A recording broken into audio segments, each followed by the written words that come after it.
UPSC civil services examinations అంటే IAS IPS వీటి కోసం ప్రిపేర్ అయ్యే వాళ్ళ కోసం సిఎస్బిఎస్ అకాడమీ ఒక కొత్త బ్యాచ్ స్టార్ట్ చేస్తుంది. ఇది ఆన్లైన్లో వినొచ్చు, ఆఫ్లైన్లో వినొచ్చు. ఈ బ్యాచ్ జూలై 17వ తారీఖు నుంచి స్టార్ట్ అవుతుంది. ఇంట్రెస్ట్ ఉన్న వాళ్ళు కాంటాక్ట్ చేయొచ్చు ఈ నెంబర్స్కి. సాధారణంగా ఒక నానుడి అందరి నోట్లో ఉంటుంది. స్కూల్లో ఫ్రంట్ బెంచ్లో కూర్చున్న వాళ్ళు ఎంప్లాయీస్ అవుతారని, బ్యాక్ బెంచ్లో కూర్చున్న వాళ్ళు ఎంప్లాయర్స్ అవుతారని. సాధారణంగా చాలా స్కూల్స్లో బ్యాక్ బెంచెస్లో లేట్గా వచ్చేవాళ్ళు, అల్లరి చేసేవాళ్ళు చాలామంది ఉంటారు. రీసెంట్గా కేరళలో ఒక సినిమా ఓటీటీలో రిలీజ్ అయ్యి హల్చల్ చేస్తోంది. స్తనార్థి శ్రీకుట్టన్ అని చెప్పి ఈ మూవీ అన్నమాట. అసలు ఈ మూవీలో మెసేజ్ ఏంటి? No more back benchers. అసలు బ్యాక్ బెంచెస్ అనే కాన్సెప్టే తీసేద్దామని చెప్పి ఆ సినిమాలో అసలు పిల్లల్ని ఎందుకు బెంచీల వారీగా కూర్చోబెట్టాలి? హార్స్ షూ షేప్లో అంటే యూ షేప్లో ఎందుకు కూర్చోబెట్టకూడదు?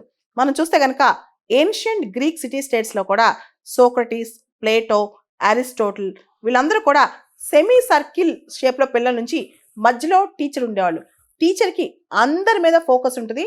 అందరినీ వాళ్ళ క్రెడెన్షియల్స్ ఐడెంటిఫై చేసి వాళ్ళ వల్నరబిలిటీస్ కూడా ఐడెంటిఫై చేసే ఆ కెపాసిటీ టీచర్కి ఉంటుంది అనమాట.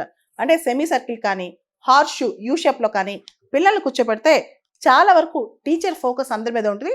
దాంతోపాటు పిల్లల అటెన్షన్ కూడా పూర్తి స్థాయిలో ఉంటుంది అనమాట. అయితే భారతదేశంలో బ్యాక్ బెంచెస్ కథ చాలా డిఫరెంట్గా ఉంటుంది.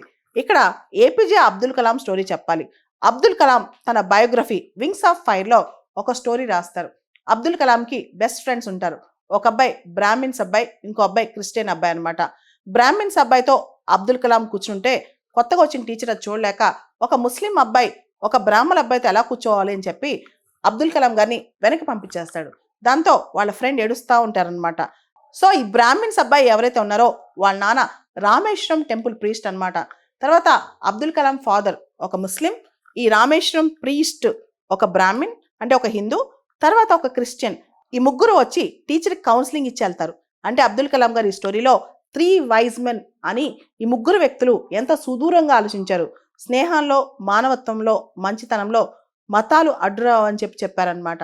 అలా భారతదేశంలో ఒకప్పుడు కుల వివక్ష స్కూళ్ళలో కూడా ఉండేది. ఉదాహరణకి బిఆర్ అంబేద్కర్ గారు ఆయన తన పుస్తకంలో రాశారనమాట, if there is no peon no water అని చెప్పి.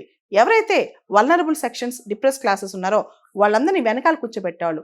వాళ్ళకి వాటర్ గ్లాస్ పట్టుకునే అర్హత కూడా అప్పట్లో ఉండేది కాదు.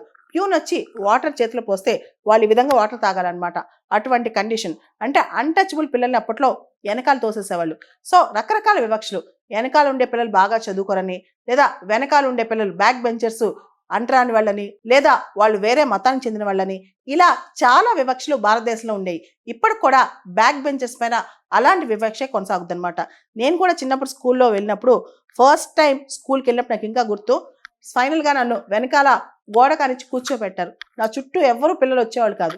ఎవరైనా వెనకాలన్నా, బ్యాక్ బెంచెస్లో ఉన్నా, లేదా దూరంగా కూర్చున్నా, గోడ కానుకొని కూర్చున్నా, ఎవరైనా కదలేకపోయినా స్కూళ్ళల్లో చిన్నపిల్లలకు తెలియక విపరీతం వివక్ష చూపిస్తారనమాట. వివక్ష అనేది స్కూల్లో స్టార్ట్ అయితే అది జీవితాంతం ఉంటుంది, అందరిపైన ఉంటుంది. స్కూల్లో ఫస్ట్ నేర్పించాల్సింది యాంటీ డిస్క్రిమినేషన్ అనమాట. కానీ ఈ వివక్ష స్కూల్లో మొదలవ్వకూడదు.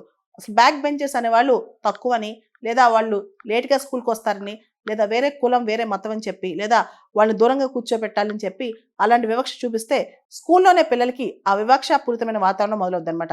కేరళ సినిమా ఇప్పుడు స్థానార్థి శ్రీకుట్టన్ చాలా మంది మనసుల్ని కదిలిస్తోంది.